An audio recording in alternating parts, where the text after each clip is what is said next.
৬-৭টা লাশ পড়ে রয়েছে। কারো কুকুরে পেট ভুড়ি ভারী করে খাইতেছে, কাকে খাইতেছে। এই দৃশ্য দেখে আমার কাছে এমন একটা ব্যথা লাগছে যে এরকম তো আরো হবে। তো আমরা শুধু এইভাবে মইরা লাভ কি? তো আমি আমার ভাতিজারে বললাম যে চলেন আমরা যাই মুক্তিযুদ্ধে, আমরাও যাবো, যুদ্ধে যাবো আমরা। যুদ্ধে যাবো আমরা, শুরু হয়ে গেছে। ৭১-এর গেরিলা। কথা বলছি নারায়ণগঞ্জের ২৫০০ বীর মুক্তিযোদ্ধা জনাব আলহাজউদ্দিন ভূঁইয়া।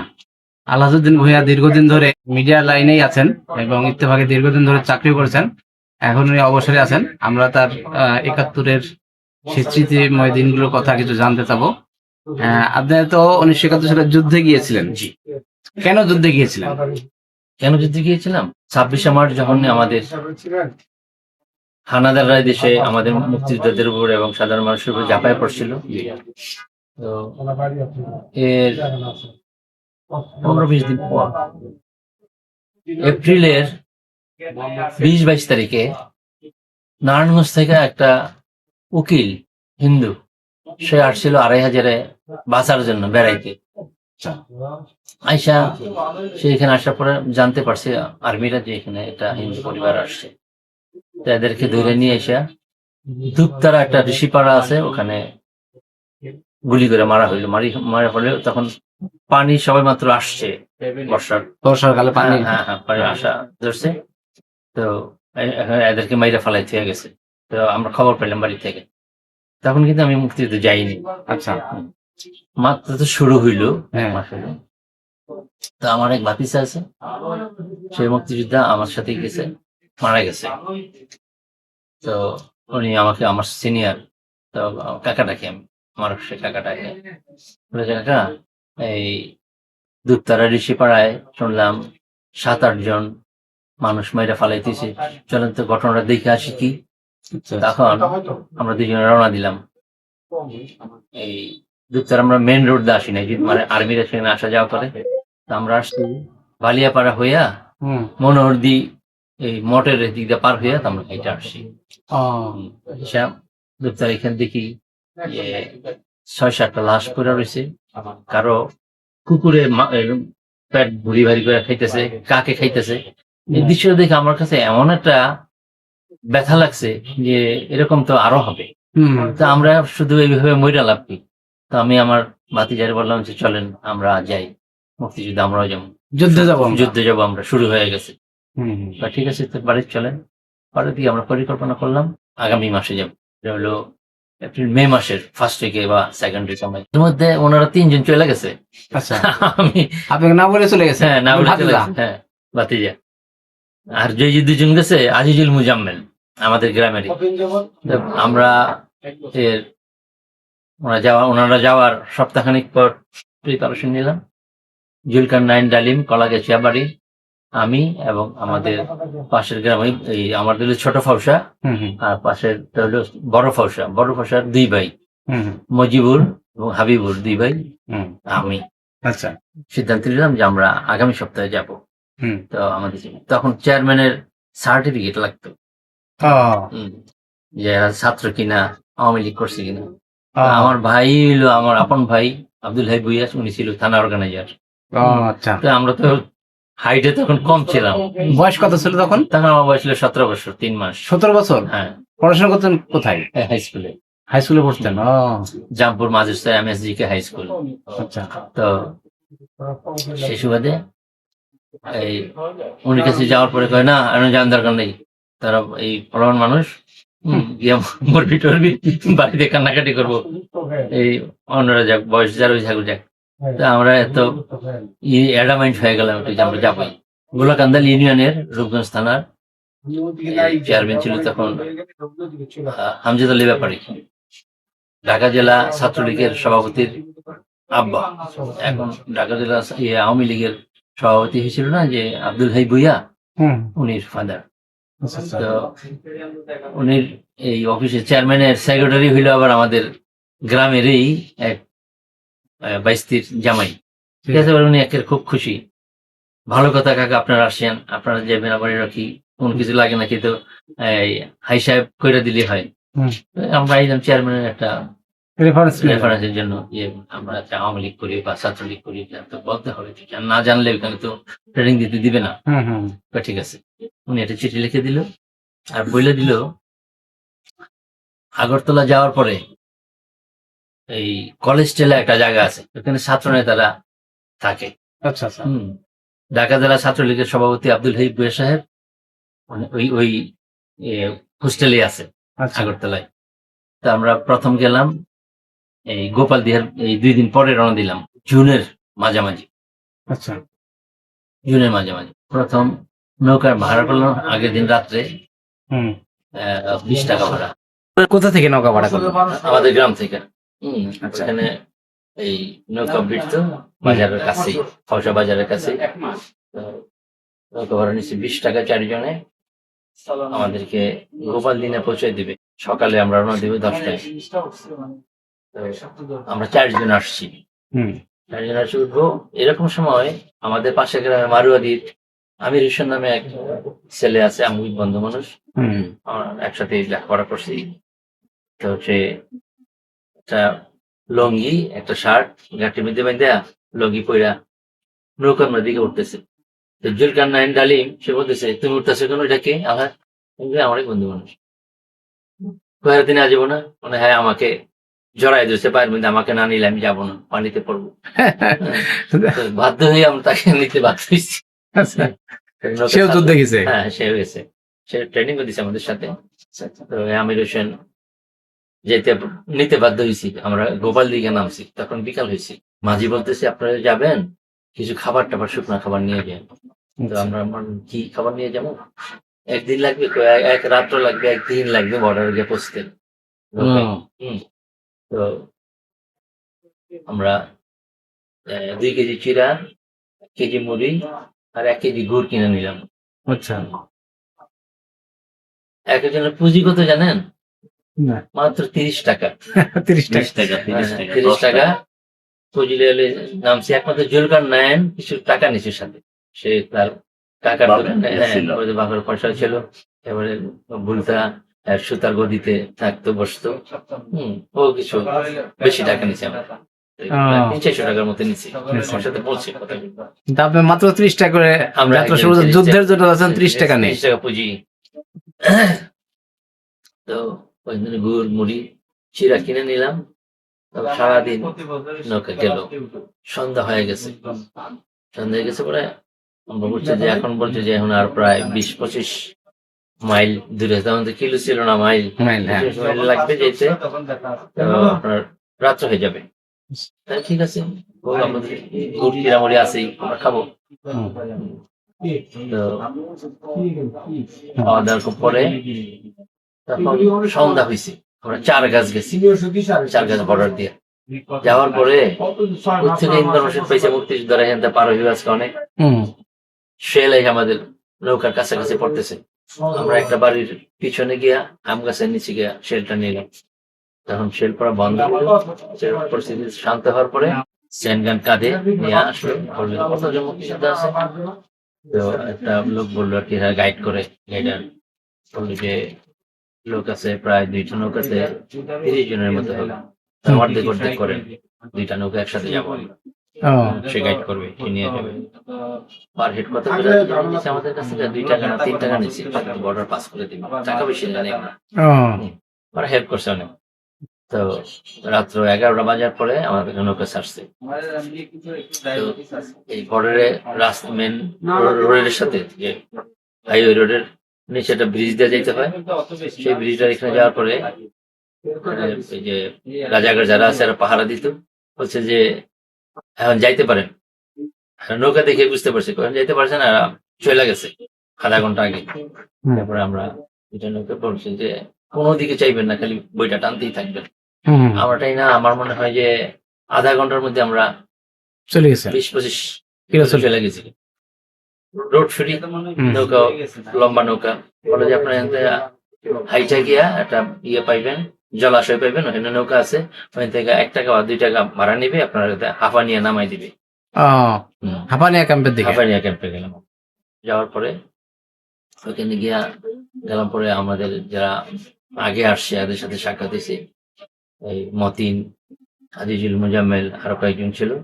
তো বললো যে আপনারা কাজ করেন, এই কলেজ টিলা চলে যান, এখানে আমাদের আব্দুল ভাই সাহেব আছে ছাত্র নেতা, উনি আপনাদেরকে চিঠি দিবে, চিঠি দিলে এখানে এসে ইয়ে করবেন, এন্ট্রি করবেন। যেকোনো এন্ট্রি ক্যাম্পে এন্ট্রি করবেন, এখান থেকে রিক্রুট করা হবে মুক্তিযোদ্ধা। আচ্ছা তো আমরা এই অটো গাড়ি আর কি তখন ট্রাম্পার মতো ওগুলো দিয়া চলে গেলাম ইয়েতে কলেজ টিলা। সরাসরি কলেজ টিলা যাই নাই, আমরা গেছি ওই কংগ্রেস ভবন। কংগ্রেস ভবন থেকে আমাদেরকে বললো যে আপনারা কলেজ টিলা যান। এই কলেজ টিলা যাওয়ার পরে ছাত্র নেতা আব্দুল হাই সাহেব আমাদেরকে একটা চিঠি লিখে দিল। আমরা আসলাম কংগ্রেস ভবন। কংগ্রেস ভবন 2 দিন থাকলাম। বললো যে ওইখানে তো ক্যাম্প খালি হয় নাই, 2 দিন এখানে থাকেন, এখানে খাওয়া দাওয়ার ব্যবস্থা আছে, 2 দিন পরে আপনারা যান। আমরা 2 দিন থাকলাম। খাওয়ার বাদ না, শুধু খিচুড়ি খাওয়াইতে দুপুরে একবার। সারাদিন 24 ঘন্টা একবার শুধু খিচুড়ি খিচুড়ি খাওয়াইছে। সকালে নাস্তা নিজেরা পয়সা দিয়ে কিনে খেয়েছি, তখন 1 টাকা তো অনেক অনেক অনেক কিছু, একটা তো লাগে না। হ্যাঁ, তো 30 টাকার মধ্যে এখনো তো 20 টাকা রয়েই গেছে আছে। হ্যাঁ, তো এই রাত্রে 2 দিন থাকলাম কলেজটারে। এখানে এই পুলিশের এক ওসি লেভেল আসছে, এই সাহেব বললো যে আপনারা বসেন, আপনাদের নাম ঠিকানা দিতে হবে। তো নাম, পিতার নাম, কোথায় বাড়ি, কোন থানায়, কোথেকে আসেন, বাংলাদেশ আসি ইত্যাদি দেওয়ার পরে একটা কাগজ দিল লেখা, এটা হলো আপনাদের পুলিশ আপনাকে ধরবে না, পুলিশ ভেরিফিকেশনের তথ্য। হ্যাঁ, কার্ড, যেটা আপনাদের আইডেন্টি কার্ডের মতো এটা ব্যবহার করতে পারবেন, ধরবেন যেখানে ইচ্ছা সেখানে যেতে পারবেন। তো দিল আমাদের 5 জনের 5টা। সেই কাগজ আছে আমার কাছে এখনো, আমি ওই ডকুমেন্ট আছে। তারপরে বঙ্গবন্ধু ক্যাম্পে গেলাম প্রথম। ওখানে আমাদের এনাজুর রহমান, উনি বঙ্গবন্ধু ক্যাম্পের ক্যাম্প চিফ ছিলেন।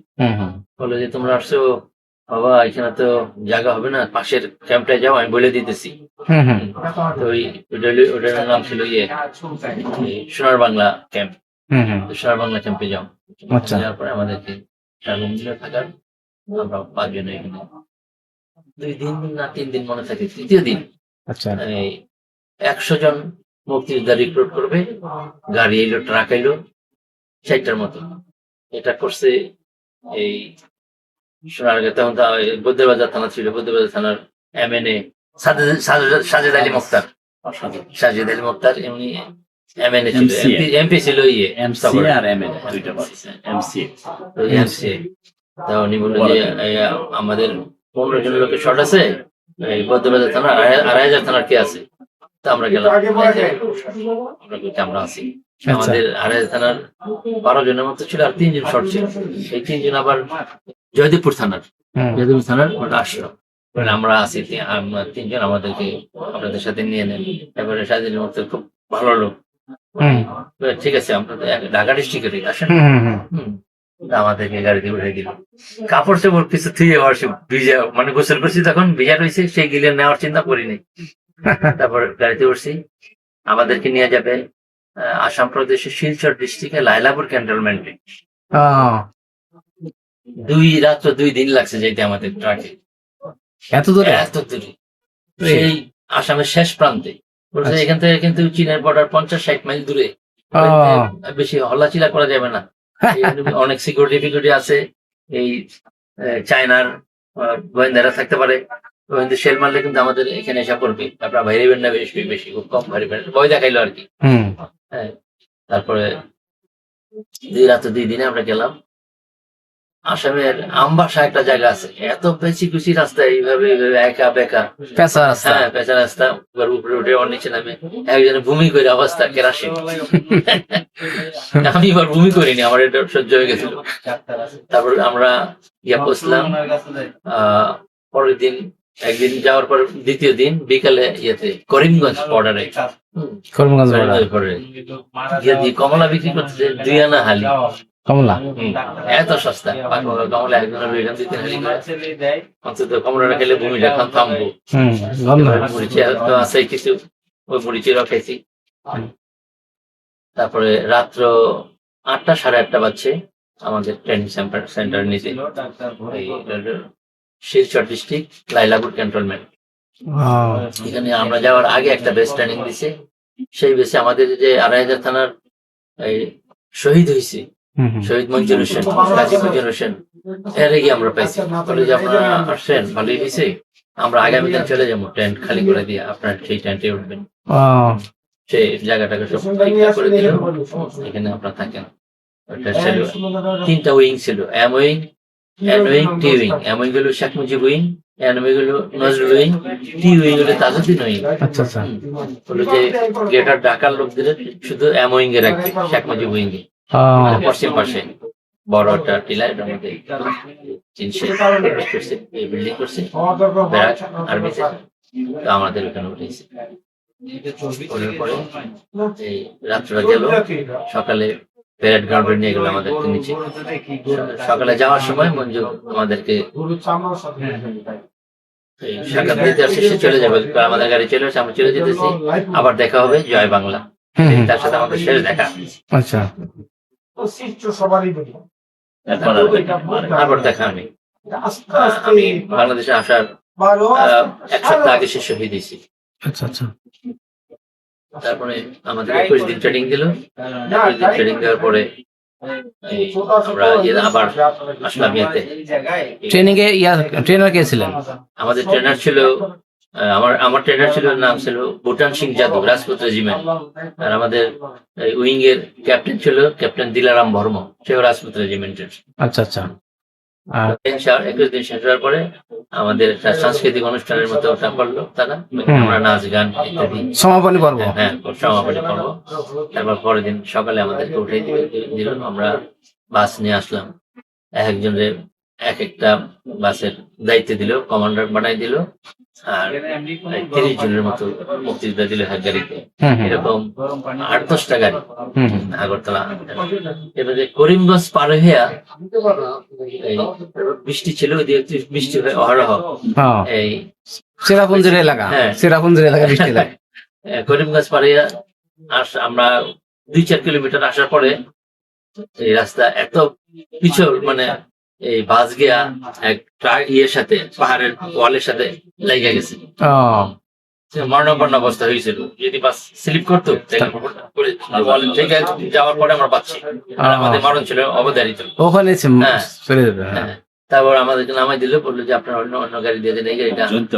হ্যাঁ হ্যাঁ। হুম। এই পাশে করিমগঞ্জ, ওই পাশে হইল আসাম, বাংলাদেশ। ও তখন তো ছিল পাকিস্তান, পাকিস্তান, এখন বাংলাদেশ। পূর্ব পাকিস্তান। হ্যাঁ। তখন আমরা বাংলাদেশই বলতাম, বাংলাদেশ। বাংলাদেশ স্বাধীন হবে, আমরা স্বাধীন জেনে গেছি। হ্যাঁ, নাইমা ভাগ্য ভালো, আমরা এই ইয়েতে পড়ি নেই, উল্টে গিয়ে জলাশয়ে পড়ি নেই, তাই সবাই মৃত্যু হইত। হুম আল্লাহ সহায় 2 নম্বর সেক্টরের হেডকোয়ার্টার মেলাগড়ে, হুম হুম। শালবন। তো মেলাগড়ে আসার পরে আমাদের ওইখানে রিসিভ করলো আমাদের সাবেক এমপি আউয়াল ভাই। আওয়াল ভাই। হ্যাঁ। আউয়াল ভাই, উনি এই জাতীয় পার্টির সময় একবার নমিনেশন পেয়ে এমপি হয়েছিল, ছাত্রলীগের সভাপতি। তো আমরা গেলাম পরে উনি আমাদের রিসিভ করলো, বললো যে এই আপনারা লঙ্গরখানার কাছে 4টা টেন্ট আছে, 4টা টেন্টের মধ্যে লোক ভাগ ভাগ করে থাকে, প্রায় 100 লোক। তো হুম হুম। তারপরে আমরা নিয়ে রাত্রে যাপন। সকালে আমাদের এই ইয়ে দিল, বললো যে লঙ্গরখানা থেকে নিয়ে আসেন, নাস্তা নিয়ে আসেন। আমরা 2 জন গেলাম, আমাদেরকে পরোটা দিল আর ভাজি দিল, এটা খাইলাম। দুপুরে একটু জোরে বলেন, একটু জোরে বলেন। হ্যাঁ। হ্যাঁ, দুপুরে আবার আপনাদের খাবার দেওয়া হবে, রাত্রে খাবার দেওয়া হবে। তো দুপুরে এই আমাদের দিল ইয়ে মাংস, হুম খাসির মাংস আর ডাল। রাত্রে দিল ভাজি আর ডাল।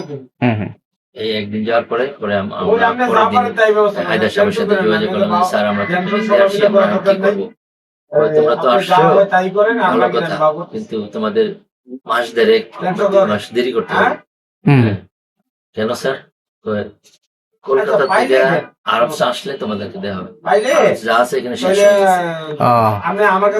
বাধ্য হয়ে আমরা আর্মি ছাড়া তো আর না, যুদ্ধে যাওয়া যাবে না, যুদ্ধে যাওয়া যাবে না, নিরস্ত্র হয়ে ওখানে বসে আছে। বসে আছি। এর মধ্যে আমাদেরকে একদিন এই 1 মাস যাওয়ার পরে ইয়েতে পাঠাইলো, এই হাতিমারা বর্ডারে পাঠাইলো। কিসের জন্য? যে তোমরা বর্ডারটা দেখে আসো, এক গাড়ি ট্রাক দিয়ে দিল একটা, এটা লাকড়ি আছে, কাটা কাটা লাকড়ি আছে, এগুলো উঠে নিয়ে আসো। আমরা যাওয়ার পরেই বলতেছি সবাই, দুইটা গাড়ি গেছে, একটা গাড়ি দিয়ে আমরা গেছি আর একটা খালি গেছে।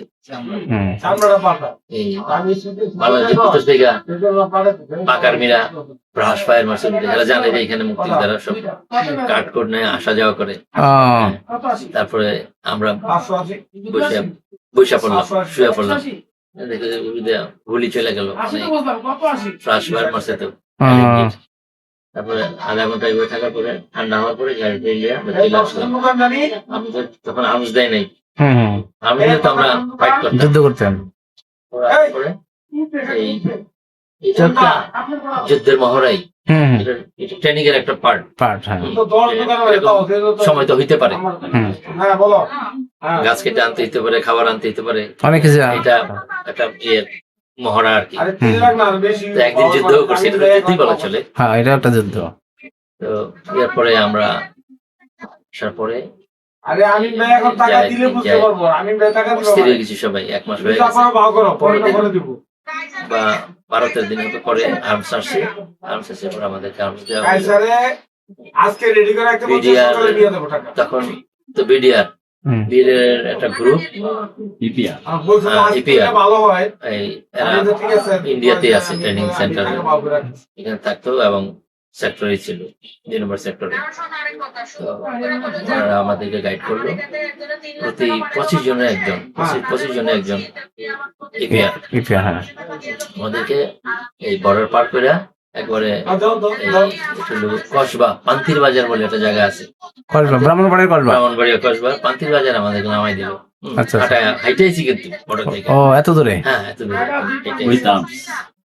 আর্মস ছিল এবং এই গুলির বাক্স ছিল, যার যেটা যে দিয়েছে। আমার একটা রাইফেল দিয়েছিল মার্ক 4, ওই রাইফেলের গুলিটা আবার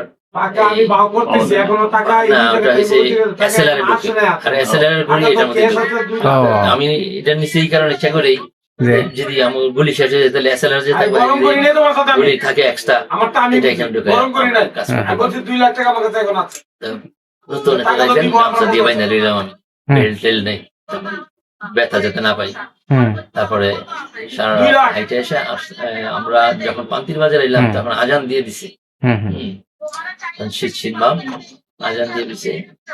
এই আমরা যখন বর্ডার পার এলাম তখন ওইখানকার যে মুক্তিযোদ্ধা আছে ওই পান্তি বাজার এলাকার কসবার, বলছে যে আপনার সময় মতো আসছেন, এই তো আধা ঘন্টা আগে এরা এখান থেকে অ্যাম্বুশ ছিল, ছিল পজিশন নিয়ে আসছিল, আসলে তারা গোলাগুলি করবে,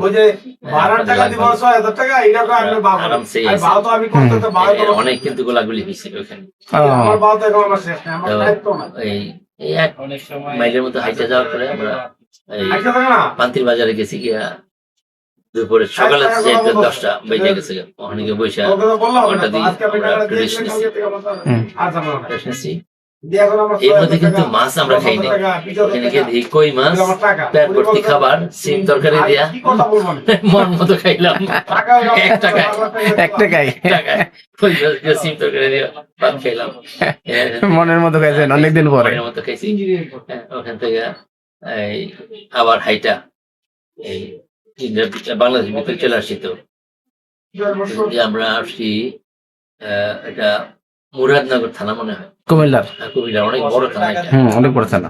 মুরাদনগর দিয়ে আমরা আইসা আমরা দিয়ে আসলাম। এই এমনি অনেক ঘটনা আছে আরো।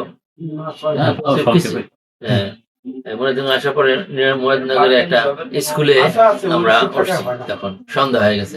স্টুয়ার্ট মজিবর নামে একজন ব্যক্তি ছিল, উনি আগরতলা ষড়যন্ত্র মামলার আসামি। বলছে যে আপনি তো আগরতলা ষড়যন্ত্র মামলার আসামি, আপনারা ভালোই খুব সময় আসছেন। উনি খাওয়া দাওয়ার ব্যবস্থা করলো, এই যে বাসায় গেছি আমাদের পিঠা খাওয়াইলো, শীতের পিঠা, খুব ভালোভাবে খাইলাম।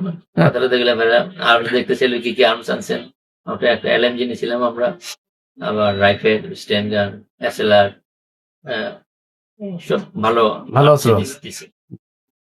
তারপর এই গ্রামে যেমন আমরা বাড়িতে মায়ে পিঠা বানাইলে পারে বসে পিঠা যে বানাইতে বসে খাইতাম না, তিনি বসায়া আমাকে এরকম বসায় খাওয়াইতেছে, বানাচ্ছে আর খাচ্ছেন, বানাচ্ছে। খুব খাতে যত্ন করলো আমাদেরকে।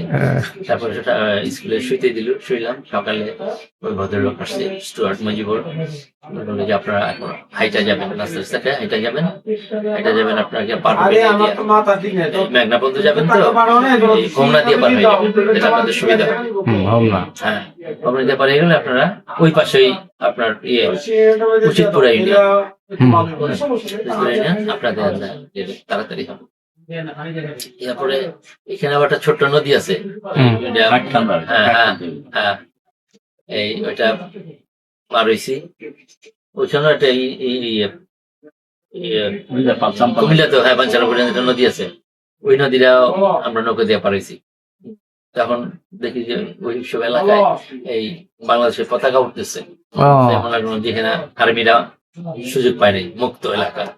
আমরা এখান থেকে আইসা আমরা দিয়ে হাইটাইছি। জুলকার নাইমের পা ফুলে গেছে গা, বালিশের মতো হাঁটতে হাঁটতে। পরে একটা টুকরি ভাড়া করলাম কেরিয়ার দিয়া, দুই দিকে বাঁশ দিয়া দুইজনে ইয়ে করে কান্দা করে লিয়ে এসেছি। আমার যদি আমি হ্যাংলা পাতলা বডি ছিল, আমার বডিটা শক্ত আল্লাহর মধ্যে, আমি এই ধরনের কোনো ইয়ের মধ্যে পড়ি নেই।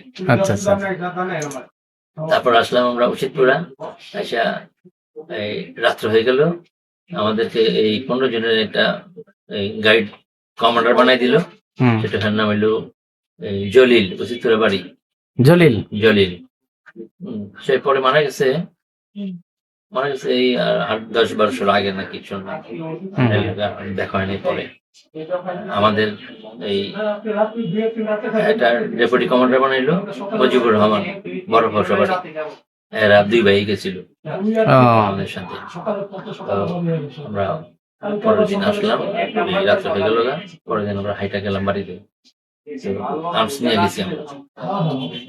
তারপর আমাদের যে থানা অর্গানাইজেশন এসে তোমরা যাও, থানায় যাও, আমাদের কাছে আর্মসটা জমা টমা দিয়া তোমরা 3 দিন রেস্টে থাকবা, এরপরে আর্মস তোমরা যুদ্ধে যাও, যেখানে অর্ডার দিবে সেখানে যেতে হবে। আর খাওয়া দাওয়ার ব্যবস্থা যেখানে যাইবা সেখানে আমি এগুলো ম্যানেজ করবো, অর্গানাইজ করবো।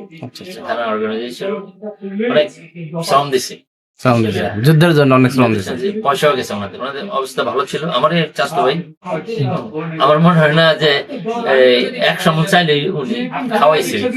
দুপুরে রাত্র এই 10-12 কেজি করে চাল এক দিন, দুইবারে আধা মনের উপরে চাল যাইতো। 9 মাস খাওয়াইছে, অনেক সময় চাল গেছে, অর্থ সম্পদ ছিল আর কি। এই যুদ্ধ শুরু হইলে পরে এই যুদ্ধ প্রায় শেষ পর্যায়ে আমি ওখানে থাকতেই এই 2 সেক্টরে মেলা করে থাকতে শুনতে পাইলাম আমরা 1 সপ্তাহ আগে শহীদ মঞ্জুর শহীদ হয়েছে, কাজী মঞ্জুর শহীদ হয়েছে এত তারিখে, 6 তারিখে। তো আমরা চাইলাম 11 তারিখে, 7 দিন পরে। তো এর মধ্যে 11 তারিখে 12, 13, 14, 15, 16 তারিখে, সরি এটা নভেম্বরের এই 1 মাস গেল, আমাদের 1 মাস পার হয়ে গেল। ডিসেম্বরের এই যখন সব জায়গা দিয়ে স্বাধীন হইতে যে খবর আসতেছে, 16 ডিসেম্বরে একটা খবর আসলে যে এই আদমজিতে বিহারিরা সারেন্ডার করবে না, তারা যুদ্ধ করবে, তারা ক্যাম্প সাইডে যাবে না। তখন আমাদের কমান্ডার সামাদ ভাই আমাদের থানা থেকে প্রায় 100 হইতে 150 মুক্তিযোদ্ধা আমরা ওই সময় ট্রেনিং দিয়েছি। এদেরকে লইয়া কিছু সোনারগাঁ থেকে গেছে, কিছু বন্দর থেকে গেছে, সব মিলে প্রায় 400-র মতো মুক্তিযোদ্ধা আমরা এখানে অ্যাটাক করলাম। হ্যাঁ, তারপরে এরা গোলাগুলি করছে। আমাদের একটা মুক্তি ব্যাংকে চাকরি করতো, আমরা একজন মুক্তিযোদ্ধা মারা গেল, শহীদ হইল। আর আমরা তো 400 লোকে ফাইট, বুঝেন না, এরা আসলে মাত্র 100 আমাদের সব জানাশোনা পরিচিত। প্রায় 15-20 জনের মতো বিহারি মরছে। তারপরে সারেন্ডার করে চলে গেল। একজন বাস আসলে 2তলা বাস আসছে প্রায় 20টা, আর ট্রাক, এগুলোর মধ্যে 2টা এরা চলে গেল। চলে গেছে কোন দিকে গেল? এরা বিহারি মিরপুরে চলে আসছে। ও আচ্ছা আচ্ছা। তারপর আমরা তখন বাজে 4:30-5টা বললো যে তোমরা যে মতো যে থানা থেকে আসছো, এটা পরিচালনা করছে সামাদ ভাই, আমাদের 2,500 থানা কমান্ডার। যে মতো প্রত্যেকে চলে যাও, বাতেন মারা গেল, আমাদের শহীদ ছিল বাতেন। ও সেই যুদ্ধে? হ্যাঁ, সেই যুদ্ধে। এটা ওটা যুদ্ধটার নাম কি, ওই জায়গার নাম? আদমজি যুদ্ধ। আদমজি কলোনি। আচ্ছা। তো সবাই চলে আসলাম। এই আমাদের একটা এই প্রত্যক্ষ যুদ্ধ হয়েছে আমাদের। আচ্ছা আচ্ছা। এটা কত তারিখে? এটা 16 তারিখে। 16 ডিসেম্বরে? 17 ডিসেম্বর। ও 16 ডিসেম্বর আত্মসমর্পণ করবে না, আমরা যুদ্ধ করবো, আমরা থাকবো এখানে। 16 ডিসেম্বরের পরেও যুদ্ধ হয়েছে? 17 তারিখে এটা আদমজি যুদ্ধ। আদমজি যুদ্ধ, জি, আমাদের সাহেব যুদ্ধ। Thanks for watching. Please subscribe our channel Ekatturer Guerrilla.